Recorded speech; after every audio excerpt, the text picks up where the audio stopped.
السلام علیکم۔ آج ہم جدید ادب جو آپ کی کتاب ہے اس کا جو کوسچن کریں گے وہ فراق گورکھپوری سے ریلیٹڈ ہے۔ یہ اکثر ایگزام میں آتا ہوتا ہے، اس ٹائپ کے کوسچن پوچھے جا سکتے ہیں اس بارے میں۔ فراق گورکھپوری کی شاعری میں نیا رنگ و آہنگ پایا جاتا ہے، بحث کیجیے۔ فراق گورکھپوری کی فکری اور فنی خصوصیات قلم بند کیجیے۔ فراق گورکھپوری کی شاعری میں حسن و عشق کے ساتھ ساتھ فلسفے کا نمایاں رنگ نظر آتا ہے، اس بارے میں آپ بتائیں۔ فراق گورکھپوری کے اسلوب بیان پر روشنی ڈالیں۔ فراق گورکھپوری کی شاعری پر تبصرہ کیجیے۔ ان میں سے کوئی بھی کوشچن آپ سے پوچھا جائے، یہ جو آج کے لیکچر میں آپ کو بتایا جائے گا وہ آنسر آپ ڈال سکتے ہیں اس کوسچن کے آنسر میں، جو بھی آپ سے پوچھا جائے فراق گورکھپوری کے بارے میں۔ آپ نے آنسر اس طرح سے بتانا ہے۔ اردو ادب کی تاریخ میں یوں تو درجنوں نام ایسے ہیں جنہوں نے شاعری اور تنقید دونوں کو اپنی توجہ کا مرکز بنایا ہے، لیکن ان میں سے صرف دو نام ایسے ہیں جو شاعری اور تنقید دونوں کو متوازی صورت میں ایک خاص بلند سطح تک لے گئے اور دونوں میں رتبہ میں بلند مقام حاصل کیا۔ میری مراد 19ویں صدی کے مولانا حالی اور 20ویں صدی کے فراق گورکھپوری سے ہے۔ یوں تو ہمارے ہاں بیشتر بڑے ناقدین مثلاً مولانا حالی، مولانا شبلی، مولانا آزاد، علامہ نیاز فتح پوری، پروفیسر مجنوں گورکھپوری، فراق گورکھپوری، پروفیسر احتشام حسین اور آل احمد سرور سبھی نے نثر کے ساتھ ساتھ شاعری کا دامن بھی کسی نہ کسی طور پر آخر تک پکڑے رکھا، لیکن سچ یہ ہے ان میں حالی و فراق کے سوا کوئی بھی بیک وقت اپنے عہد کا ممتاز شاعر اور ممتاز ناقد نہ بن سکا۔ فراق گورکھپوری جو ہے ان کی پیدائش 28 اگست 1896 کو گورکھپور ہندوستان میں ہوئی۔ فراق نے تعلیم الہ آباد میں حاصل کی اور اردو فارسی کے علاوہ انگریزی کی بھی تعلیم حاصل کی۔ انگریزی میں ایم اے کرنے کے بعد الہ آباد یونیورسٹی میں انگریزی کے استاد ہو گئے۔ 1959 میں ریٹائر ہوئے۔ ان کی وفات 1982 کو ہوئی۔ ان کی تصانیف بھی ہیں۔ فراق گورکھپوری کے کلام کے کئی مجموعے شائع ہوئے جو کہ یہ ہیں: روح کائنات، رمز و کنایات، غزلستان، شبنمستان، گل نغمہ خاص طور پر قابل ذکر ہیں۔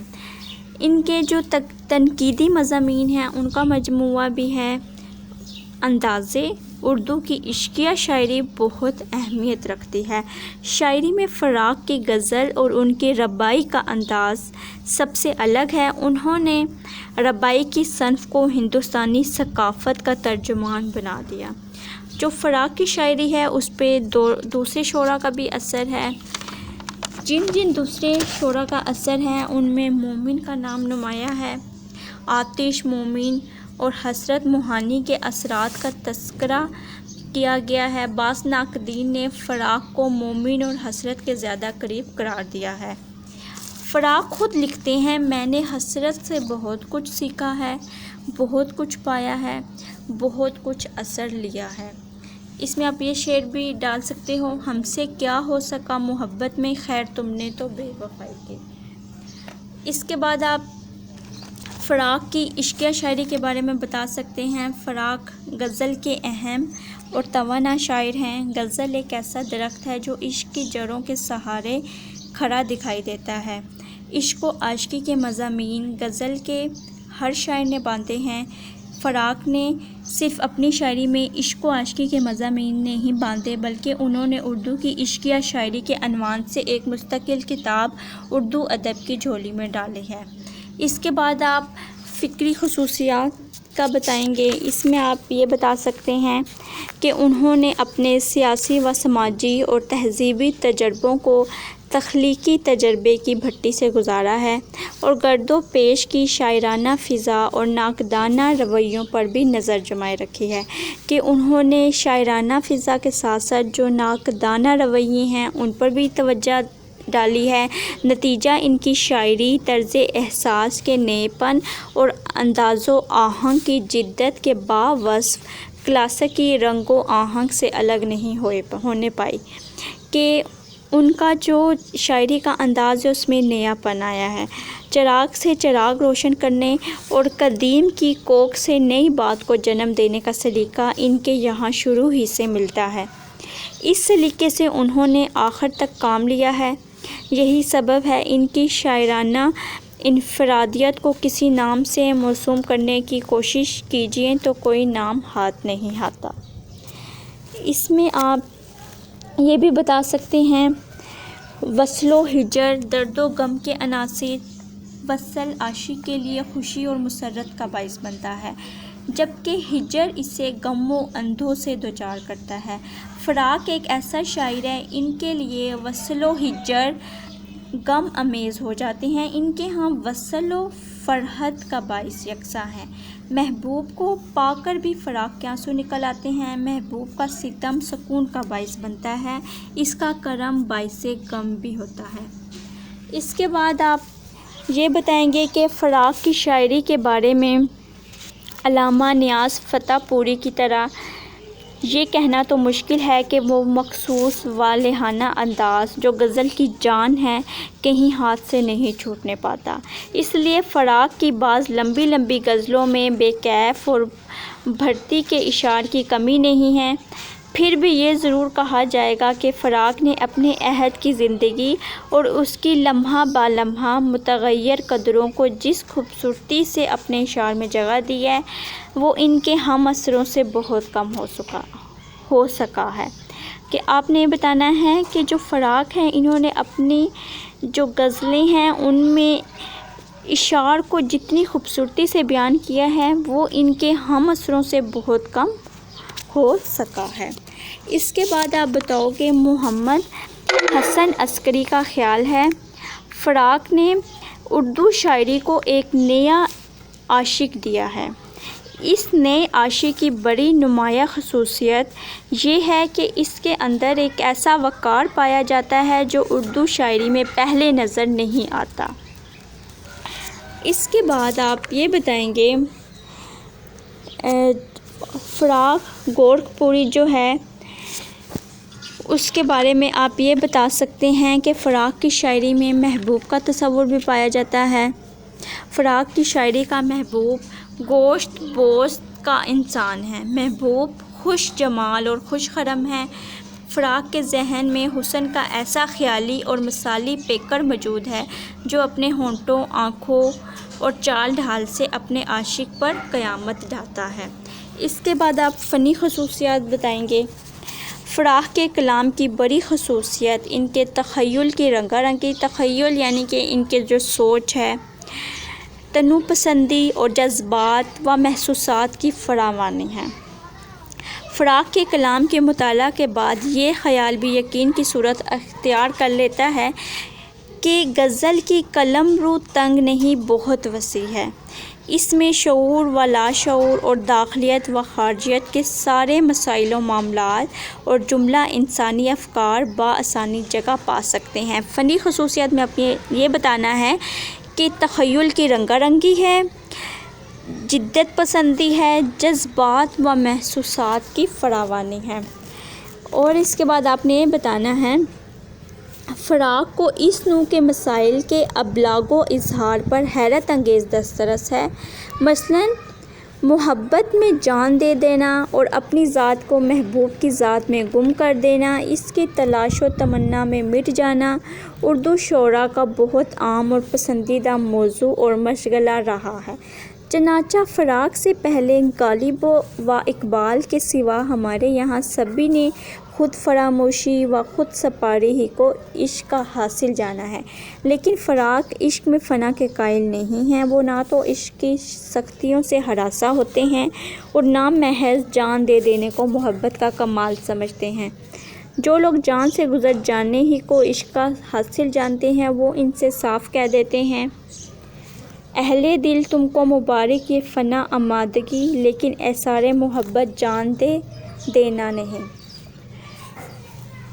اس کے بعد آپ یہ بتانا غزل کے فراق کے نزدیک وصال ہی عشق کی معراج نہیں ہے، ان کی دنیائے آرزو اس سے بھی کہیں وسیع و رفیع ہے۔ وہ وصال کو ایک بڑی نعمت سمجھتے ہیں، لیکن اس سے عظیم تر اور قابل قدر کچھ اور چیزیں بھی ہیں جو ان کے پیش نظر ہیں، اس لیے وہ صرف وصال سے مطمئن نہیں ہوتے۔ اس کے بعد آپ یہ بتانا وہ مشکلات کے دائی ہیں، ان کی طبیعت اقبال کی طرح خطر پسند ہے، انہیں یقین ہے کہ خطرات سے زندگی جاگتی ہے اور مشکلات سے قوت عمل میں چستی و تیزی آتی ہے۔ فراق کیا کہتے ہیں؟ جتنی انسان کے اندر مشکلات کا سامنا ہوگا اتنی اس میں قوت برداشت آئے گی، چستی آئے گی، تیزی آئے گی۔ جس قدر دشواریاں سامنے ہوتی ہیں اس قدر دماغی حس بیدار و ہوشیار ہوتا ہے۔ وجہ یہ ہے کہ کائنات میں ارتقاء کا اصول کار فرما ہے اور یہ اصول تضاد کا پابند ہے۔ آپ نے یہی اس میں بتانا ہے کہ وہ اس پابندی کے تحت لطافت کے لیے کثافت، عشق کے لیے حسن، غم کے لیے خوشی، مشکل کے لیے آسانی، نیکی کے لیے بدی اور زندگی کے لیے موت لازم و ملزوم ہیں۔ رجائی نقطہ نظر رکھنے والے مفکروں اور اہل حکمت کے یہاں تو کائنات کی حقیقت صرف زندگی ہے، موت تو زندگی کا ایک تمتمہ ہے جس کے بغیر حیات کا مفہوم متعین نہیں ہوتا۔ موت بذات کوئی چیز نہیں ہے، بلکہ جیسا کہ نفسیات کے ایک ماہر نے کہا ہے، اصل مضمون اس طرح ہے کہ خواہ وہ اس دنیا کی زندگی ہو یا کسی اور دنیا کی، اس لیے موت جس قدر قریب ہوتی ہے زندگی اسی قدر متحرک اور فعال ہو جاتی ہے۔ اس کے بعد آپ بتائیں گے شاعری اور فلسفی کے بارے میں۔ شاعری اور فلسفی کے بارے میں آپ نے یہ بتانا ہے، اردو شاعری میں جبر و اختیار کے مسئلے نے بھی غم اور خوشی کو غلط رخ دے دیا ہے۔ اقبال سے پہلے ہمارے بیشتر شعراء نے، جس میں صوفی و غیر صوفی شعراء دونوں شامل ہیں، آدمی کے ہر فعل کو غیر اختیاری ہی قرار دیا ہے۔ تمام موجودات و کائنات کو موہوم اور نظری کہا گیا، حتیٰ کہ خیر و شر کو بھی احکام خداوندی سے منسوب کر کے انسان کے عدم وجود اور اس کے افعال و کردار اور احتسابی نظام کو بے مقصد لا حاصل بنا دیا گیا ہے۔ شاعری فلسفی میں اپنے یہی بتانا ہے کہ اردو شاعری میں جو جبر و اختیار کے مسئلے نے غم کو اور خوشی کو غلط رخ دے دیا ہے۔ شاعری اور فلسفی میں آپ یہ بتائیں گے۔ اس کے بعد آپ نے یہ بتانا ہے کہ انہیں یقین ہے کہ خالق کو اپنی مخلوق سے اتنا ہی عشق ہے جتنا کہ مخلوق کو خالق سے، اور باوجود یہ کہ جبار و قہار ہے، وہ جبار و قہار ہے، پھر بھی اس سے اپنے بندوں کی بیچارگی اور بے کسی نہیں دیکھی جاتی۔ قہاری و جباری کے باوجود وہ جب کبھی اپنے بندوں کو مجبور و مظلوم اور فتادہ و عاجز پاتا ہے تو جذبہ یعنی کہ ان میں رحم کرنے کا جذبہ مجبور و مغلوب ہو کر رحم و کرم کی بارش کر دیتا ہے۔